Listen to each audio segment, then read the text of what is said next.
kasus kali ini kita melihat suatu kehamilan pada usia sekitar 9 minggu, di mana ini kita bisa melihat adanya embrio dengan sangat jelas, di mana kita bisa melihat perkembangan embrio dengan yolk sac, kuning telur, janin yang terlihat normal, perkembangan normal dengan janin yang aktivitasnya terlihat normal, kantung kehamilan normal.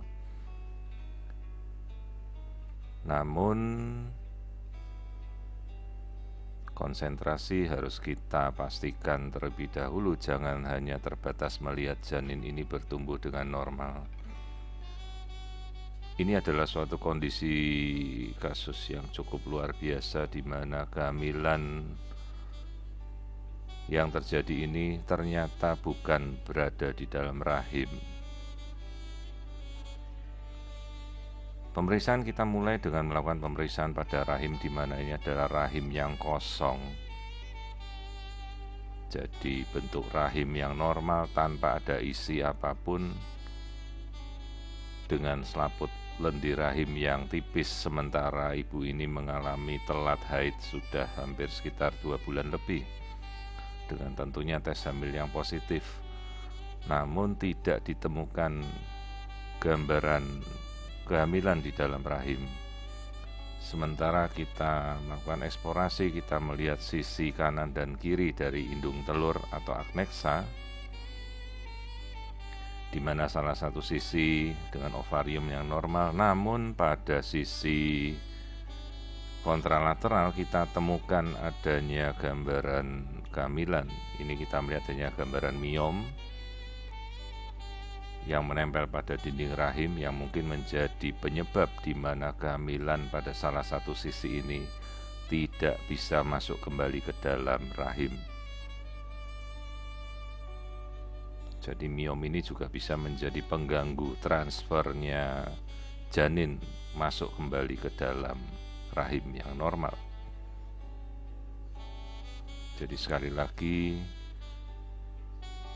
ini ada suatu kehamilan dengan kondisi rahim yang kosong, sementara indung telur kanan tampak normal. Namun pada sisi kiri kita lihat bahwa kita temukan indung telur, tepat di sebelahnya adalah gambaran kantung kehamilan yang berada di luar rahim. Di sini kita bisa memperhatikan indung telur kiri yang normal, dan tepat di sisi indung telur tersebut, dari sisi korpus luteum yang menjaga kehamilan, kita temukan kantung kehamilan di luar kandungan dengan janin yang masih hidup dan berkembang dengan normal. Jadi istilahnya adalah kehamilan ektopik yang belum pecah. Yang perlu dijelaskan bahwa sekalipun bagaimanapun si ibu menghendaki bahwa kehamilan ini berlanjut dengan janin yang terlihat normal,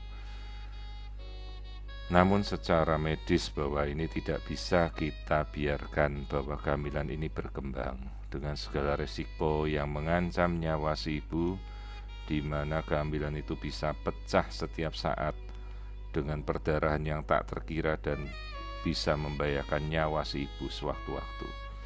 Di sini kembali kita lihat detak jantung janin yang berkembang di luar rahim pada sisi kiri aknexa yang tampak normal.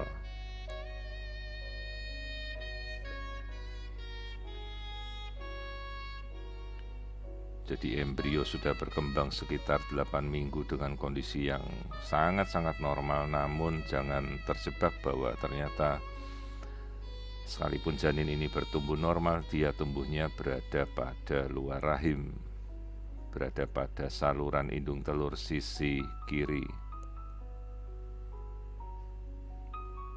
Di sini kita melakukan rekonstruksi kembali secara 3 dimensi untuk melihat gambaran kehamilan yang berada pada sisi aknexa kiri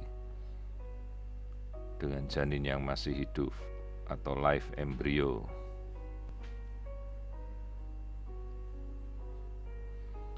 Jadi perhatikan bahwa ini adalah gambaran janin secara 3 dimensi pada sisi agnesa kiri,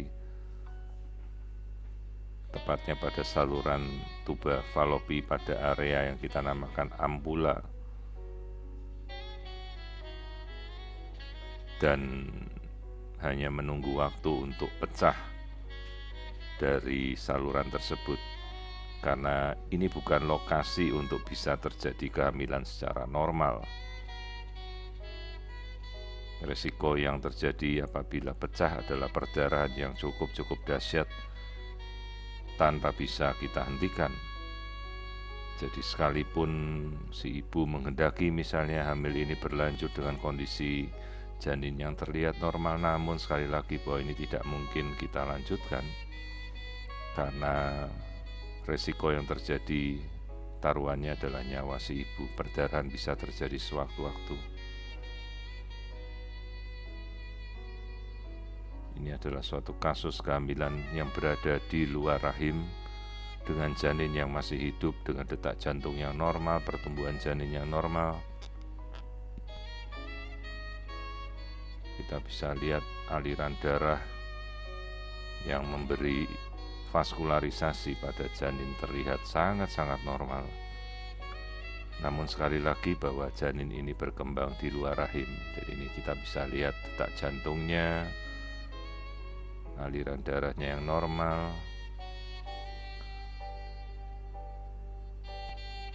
Umumnya pada usia kehamilan mendekati 8 minggu maka sudah terjadi ruptur spontan dari kantung kehamilan tersebut. Namun kasus kali ini bahwa kehamilan ini masih bertahan dengan baiknya pada sisi kiri agnesa atau saluran tuba kiri, dengan risiko bisa pecah terjadi ruptur tuba sewaktu-waktu yang sangat membahayakan nyawa si ibu. Di sini kita bisa melihat gambaran janin yang bertumbuh normal di luar kandungan, persis seperti janin yang muncul normal di dalam rahim. Namun kondisi ini sayangnya terjadi di luar rahim. Di sini kita bisa lihat tampilan embrio dengan sangat jelasnya, dan embrio ini sangat-sangat normal, pertumbuhannya baik. Namun sekali lagi, kasus seperti ini secara medis tidak dapat dilanjutkan karena berisiko mengancam nyawa si ibu. Jadi ini ada sebuah kasus kehamilan di luar kandungan pada sisi indung telur sebelah kiri dengan janin yang bertumbuh normal, embrio yang sangat-sangat normal. Jadi inform konsen perlu kita berikan untuk segera melakukan operasi untuk mengevakuasi kehamilan yang berada di luar kandungan ini sebelum dia pecah. Kehamilan sekitar 8 minggu yang berkembang normal di luar rahim.